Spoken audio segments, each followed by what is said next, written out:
Great. Welcome to our Instagram friends and our Facebook live friends who are gathering, and to everyone on Zoom. Give me just a few moments to collect my thoughts and some more Jews on social media.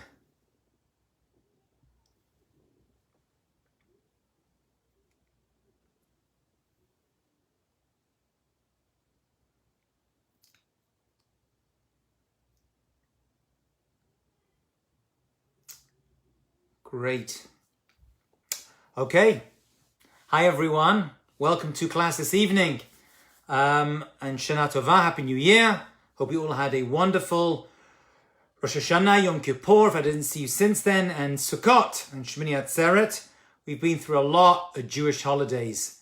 Tonight's class may seem a little obscure, but it's based upon a conversation I had with someone I know very well, a very great Jewish scholar who I'm honored to have a privilege to have a relationship with, the author of many books. His name is Rabbi Glazerson. And we were talking over Sukkot, and he showed me an incredible source describing this battle, which we're going to talk about today, called Gog and Magog, and how it could well be that this final battle may not be what we have thought it is or will be for centuries, if not millennia, as we're going to see today, but maybe something that is happening right now to all of us and for a very specific reason. And that is that maybe this battle of Gog and Magog could well be a magefa, a pandemic. Let's go right back to the beginning, because I think most of you, if not all of you, have no idea what I'm talking about. And I didn't either for a long time. What we're describing is a battle that is described to us by the prophets, two specific prophets, the prophet Ezekiel and Zacharia. And Ezekiel in chapter 38 and 39 and Zechariah in chapter 14 describe a battle, both seemingly the same battle, given the same name. They both ascribe this battle that is going to take place right before the Messiah comes. Some say right after the Messiah comes, and the Messiah himself will be involved in this battle. And this battle is called the Battle of Gog and Magog. Gog and Magog. And we're going to see there are many different opinions who, what, when, and why this battle will take place. And even if this battle will take place. But the idea is that there will be a king, and this king, his name will be Gog, or maybe there's a nickname that will be given to him, and he'll be a king of a nation called Magog. Gog and Magog. Now we're going to see that maybe this isn't literally his name. He may be known by this name, and we'll see a little bit later what this name could actually be alluding to.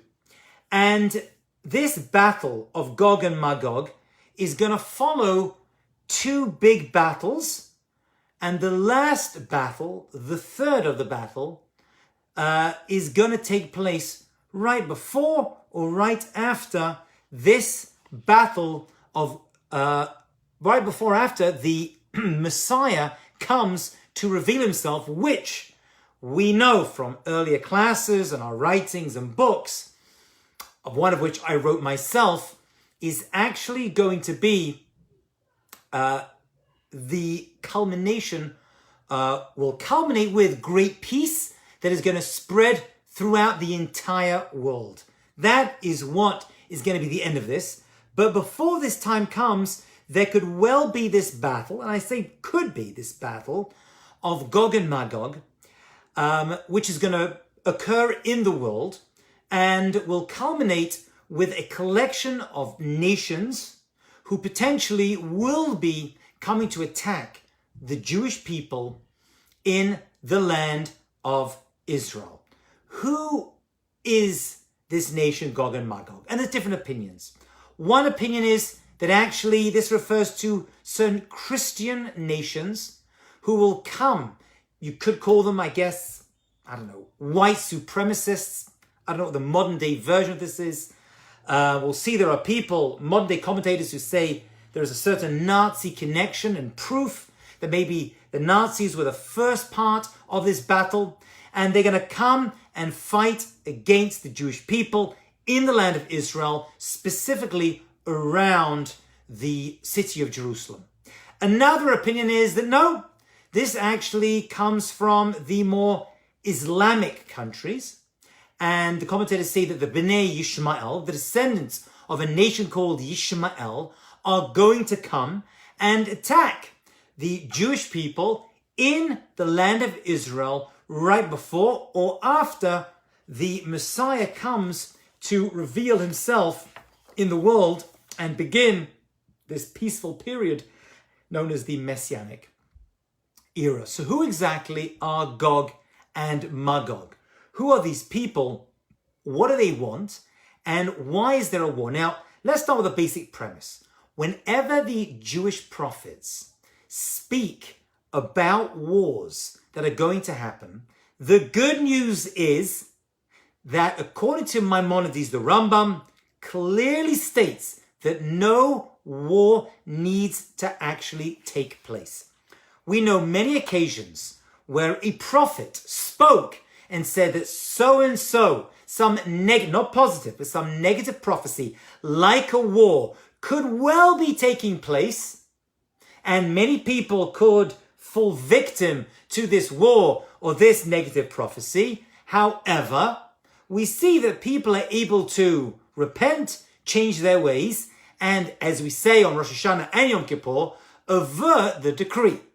So any negative prophecy by any prophet, if it's negative, can be averted. The famous story, if you remember, of Jonah, who was meant to go to a country and a city called Nineveh.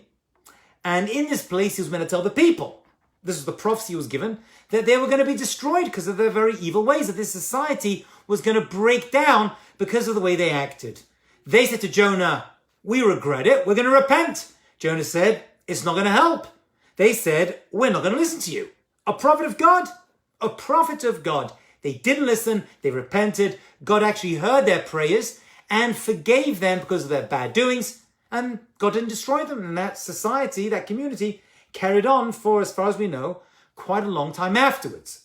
Any positive prophecy, among them that the Messiah is going to come and world peace is going to reign, must occur, says the Rambam. That is a given. Once the prophet gives a positive prophecy, it must happen.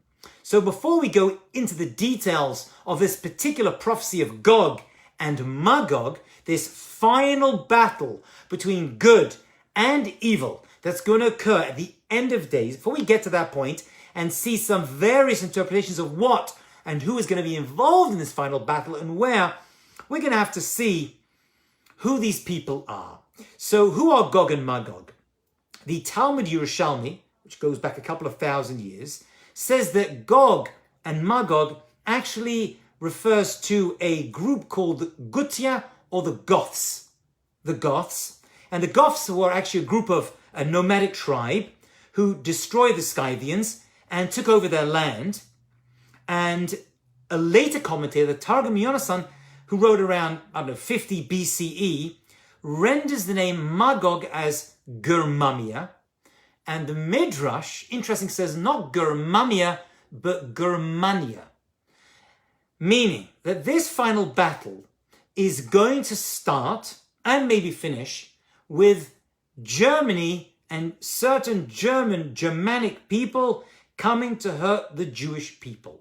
That is one interpretation, and that may explain the almost unfathomable success, sadly, that the Germans had against the Jewish people during the Second World War.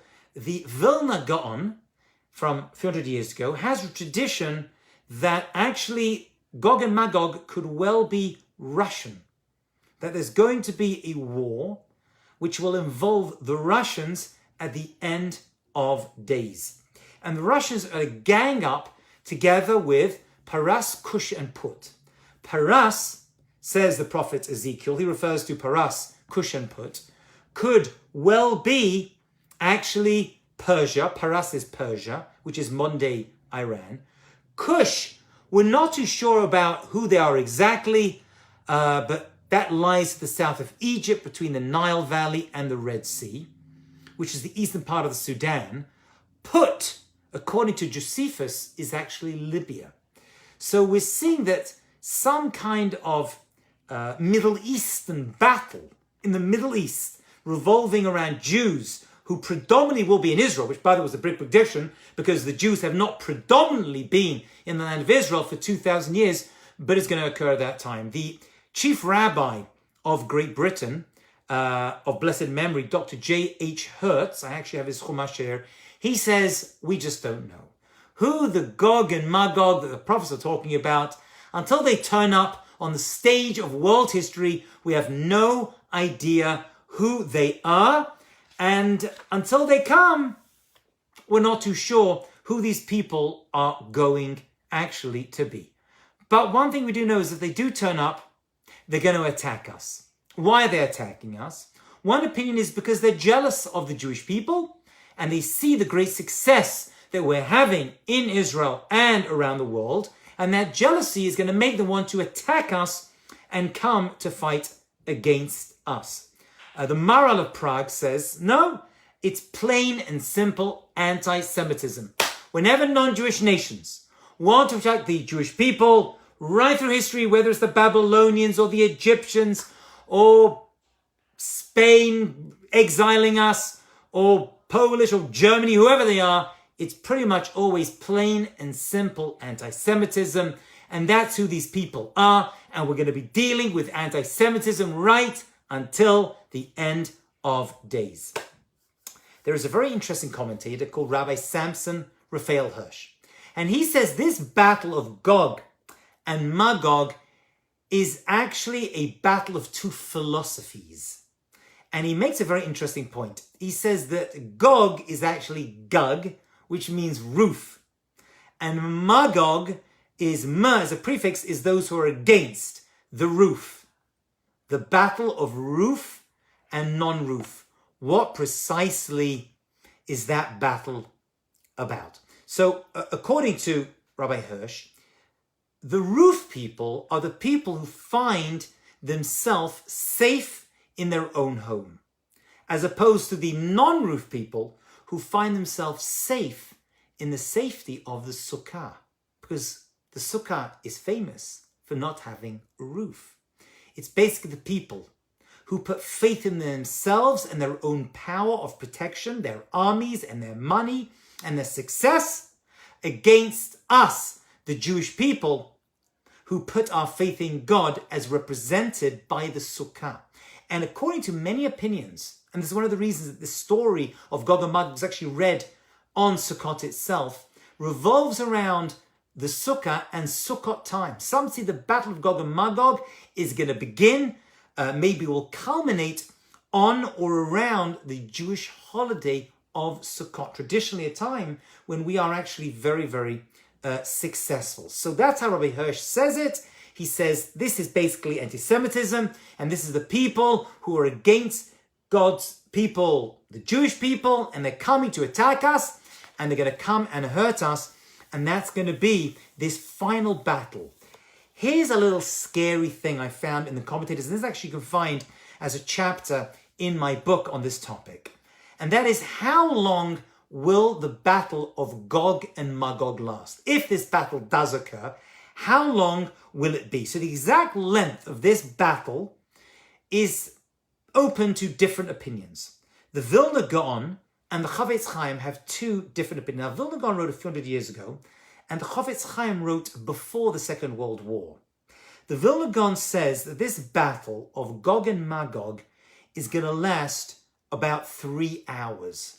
It's going to be a 3-hour battle. Now think, when the Vilna Gaon was writing a few hundred years ago, battles did not take 3 hours.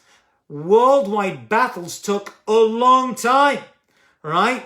Months and years. I mean, the First World War in the early 1900s was a 4-year battle, okay, till everyone schleps around to the right places.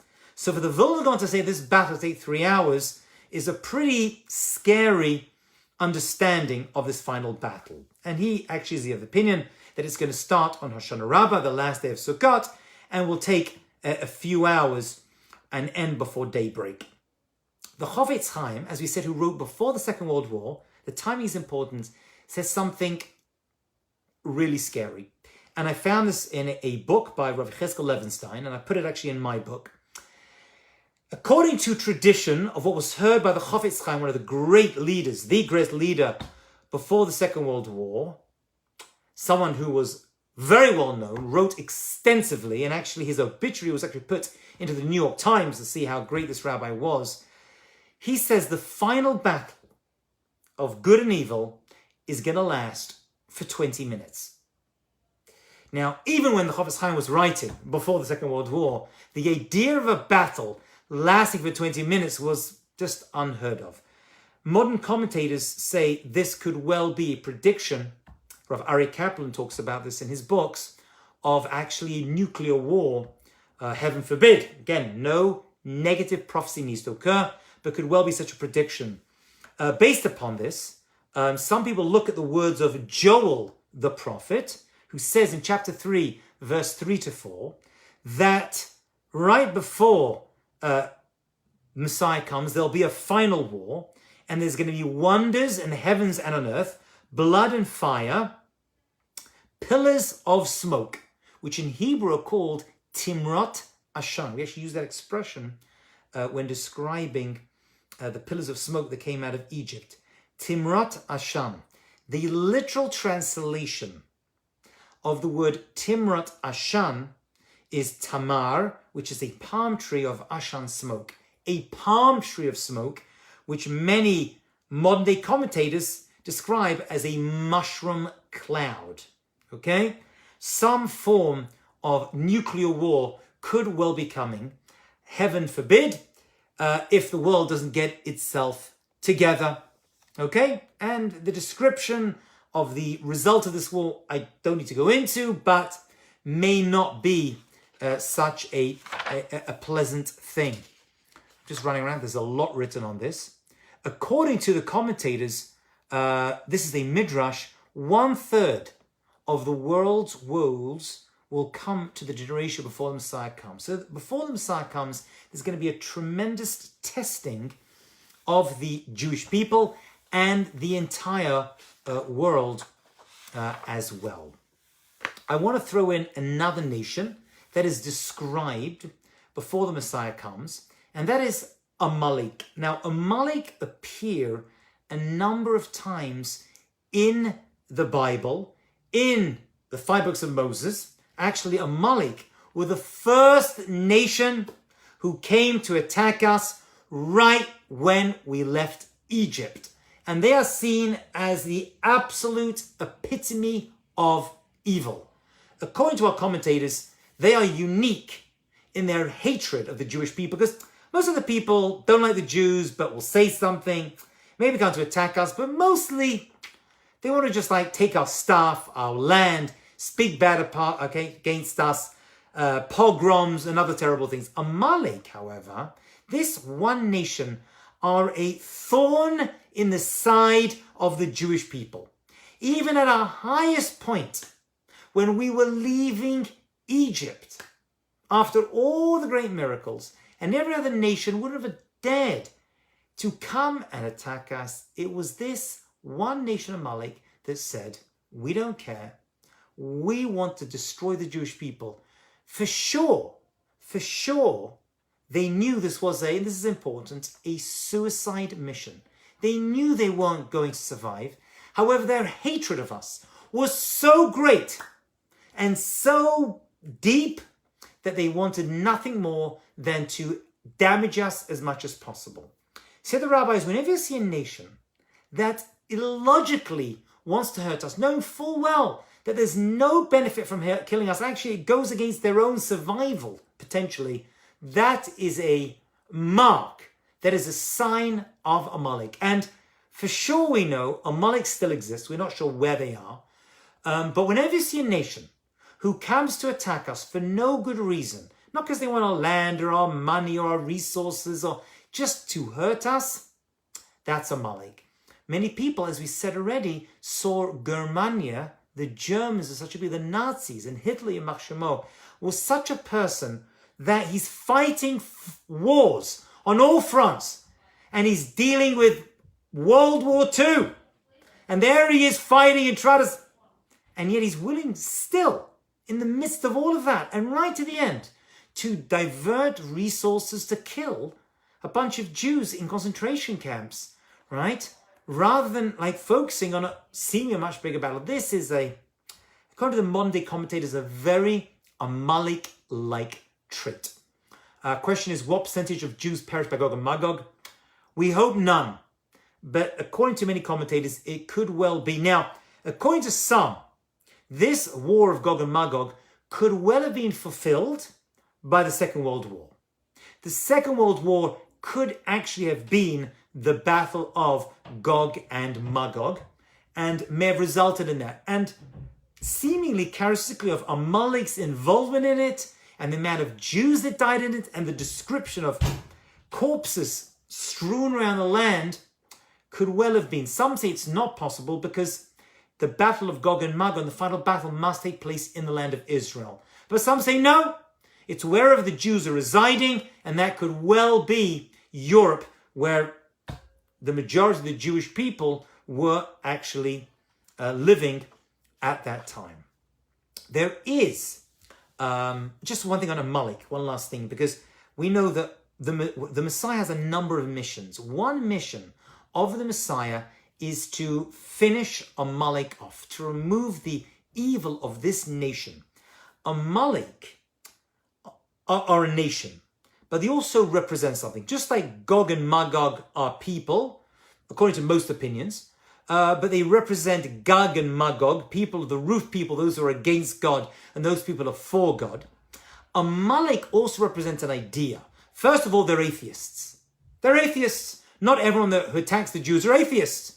Right? We've had many Muslims attack the Jewish people, many Christians.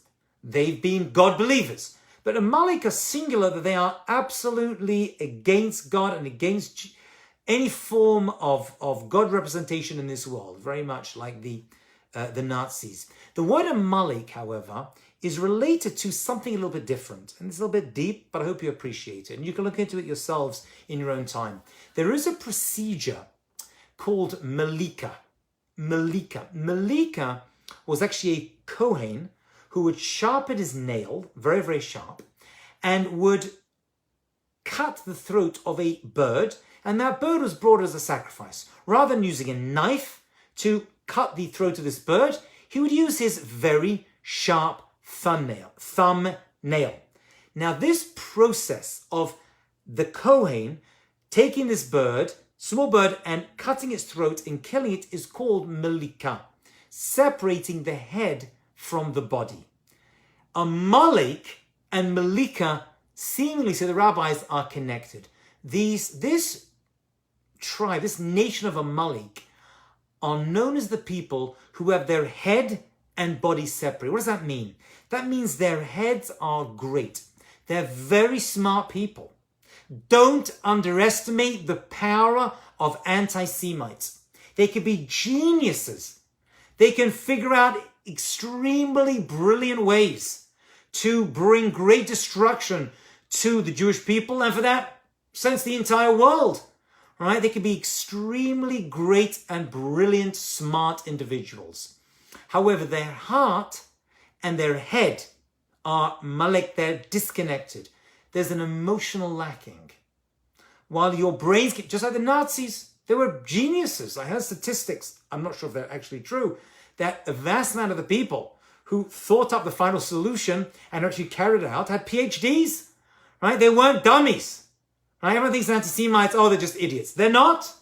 They can be they're not some far off tribe in the middle of wherever, right? These were extremely, Germany in its day was one of the most advanced Western societies in the entire world. They were leaders in mathematics and music and science and universities, and yet they were able to hurt us. So don't always think that the greatest anti-Semites who come to attack us are going to be a bunch of thugs, right?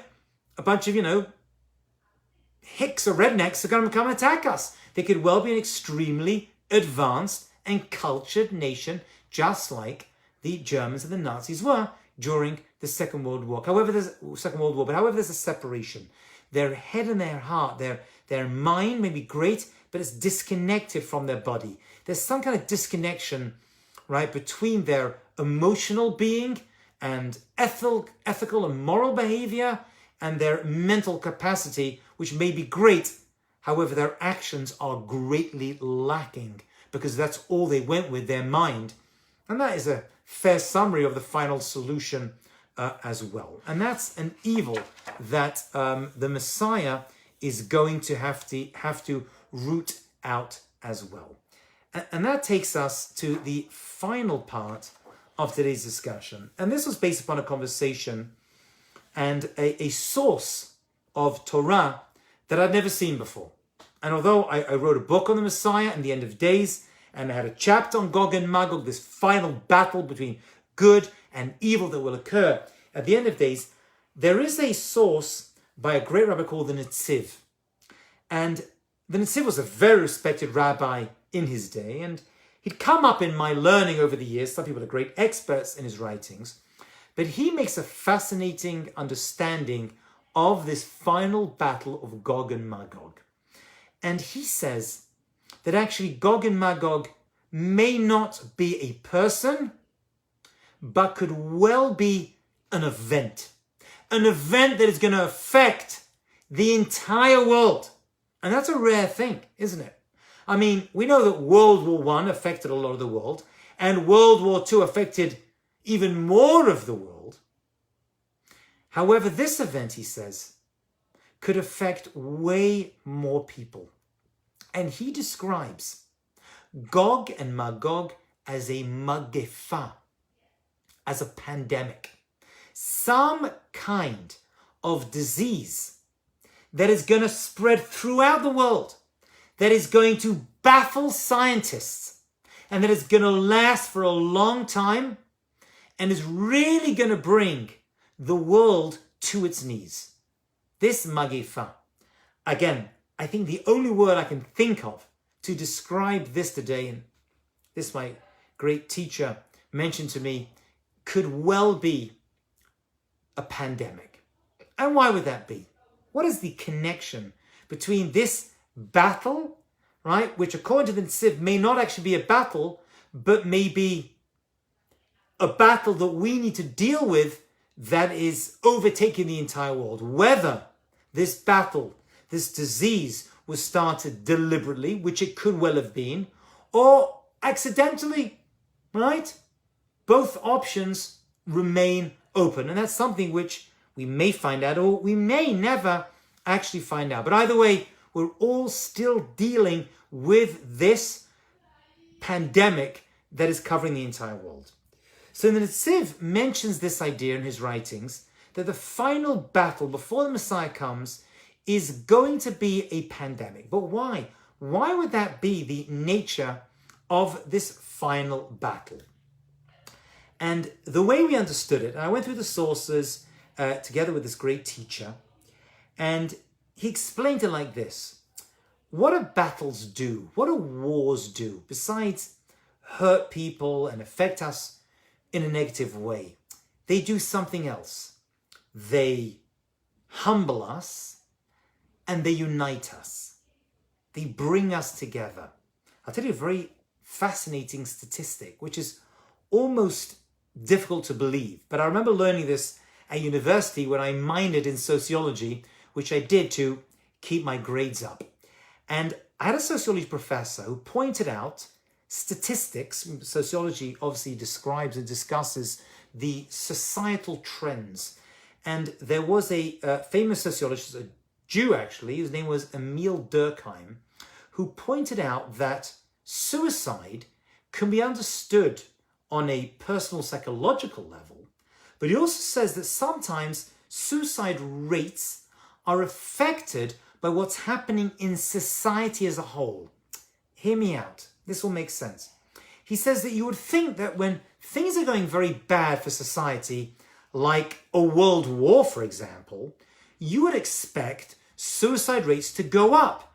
War, devastation, starvation, destruction. You would think that people going through such difficult times, the suicide rates would increase. But they found that statistically, when wars are taking place, suicide rates actually go down. That's what they discovered. That's what this sociologist Emil Durkheim pointed out.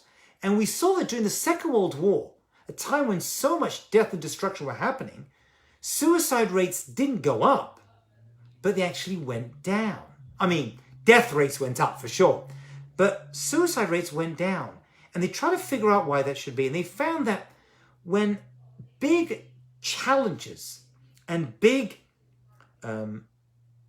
problems come to society as a whole, you find that people will actually retreat and stick together. They have this commonality, which maybe they didn't have before this war started. We've suffered from a pandemic. I've not seen these statistics on suicide rates, but I'm going to make an assumption, and I could be wrong. But although people have been really negatively affected, families have been affected, and people's livings, and there's been a great challenge, we find that sometimes these diseases, challenges that hit society, a war or a pandemic, actually bring us together. And there's a certain unity that you see which didn't actually exist before, a commonality. I have something in common right now, we all do, with people throughout the country, throughout the entire world, right? I have a commonality with the people in South Africa, with Australia, China, places I've never heard of before, and we're all going through the same thing. It's not pleasant, it's not nice, but we're feeling the connection that's coming with this. It's not an enjoyable process. Wars generally aren't, but they do come and unify us. And we see at times of war, and actually success over the war, right? Societies come together in a way they never have before, okay? So I believe we're going to start seeing more of that as this pandemic starts to go away. Something else pandemics do, as we just mentioned, is they humble us. And wars do the same thing.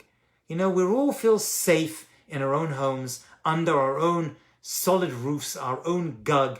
But as we said, Gog, roof, is Gog. And that's not who we are. We need to put our faith, not our own power, in our own success, but ultimately we've got to try to put our faith in God.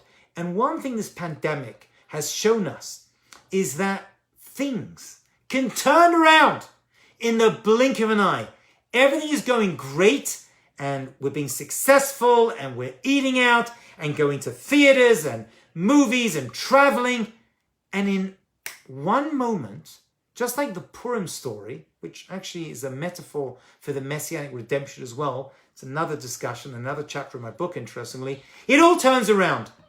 And we're all sitting there like, how did this happen? How did this great life that we were all leading, for the most part, you know, job challenges and family and health challenges aside, for the most part, we were better off today than we have been in millennia, right? Definitely centuries, I think, you know. People say, oh, wish I could go in the past, you know, but hey, one thing we don't have to deal with today is, you know, septicemia, right? We have very good healthcare for the most part, and most people in the world can get basic shelter, basic food, right? And basic medical care, right? Especially us in the Western world. And suddenly it all turned around, and people who were well and healthy, elderly, young, and heaven forbid children as well, although children were protected. That's another discussion. Why children mysteriously were not affected by this, thank God. They were, but not as much as the elderly. But everyone who's watching today, I know, knows someone, or definitely knows someone who's related to someone who succumbed to this disease, right? It was very prevalent, especially in the Jewish communities, okay? Communities which are very connected and hang out together. There's no doubt about it, especially early on. And we're seeing some of that as well today. It's no shock, But it's something that we have to realize has really humbled us as a nation, the Jewish people, and the world itself. So this pandemic, according to the Netziv, could well be the final blow that will humble us and connect us and will ultimately, God willing, lead to the final redemption of the Messiah, who's going to come to a world that is looking for something else, looking for more, trying to survive at this very difficult and challenging time, which this pandemic has been and continues to be. And let's not forget that one of the main features of the Messianic redemption is the return of the Jewish people to Israel. And if I told you just 6 months ago that the land of Israel is going to close its borders to anyone, you wouldn't believe it. It's just inconceivable that Israel would no longer be allowing Jews to go to our homeland, even for a short visit, even to study. And if they did, they're going to be in lockdown and couldn't enjoy the land. I mean, this is a very, very remarkable, dare I say it, biblical thing that we are seeing. Once again, as the commentators tell us, Rabbi Hertz told us, the ex-chief rabbi of blessed memory of the British Empire, until it happens, we don't know what this battle is going to be. We hear that it could well be a physical battle, or, says the Netziv, it may be a pandemic that will bring us to our knees. Ultimately, though, we hope and we pray that it will go away soon, and the result of this and any tragedy that comes to the Jewish people will unite us as a nation, as a country, as a world, which will eventually lead us to much better times. Thank you all for listening, and I'll see you all tomorrow, God willing, at 12 o'clock. Same channel, where I'll be discussing a different topic of how to make the good times last. Have a great and successful evening. Thank you everyone for listening.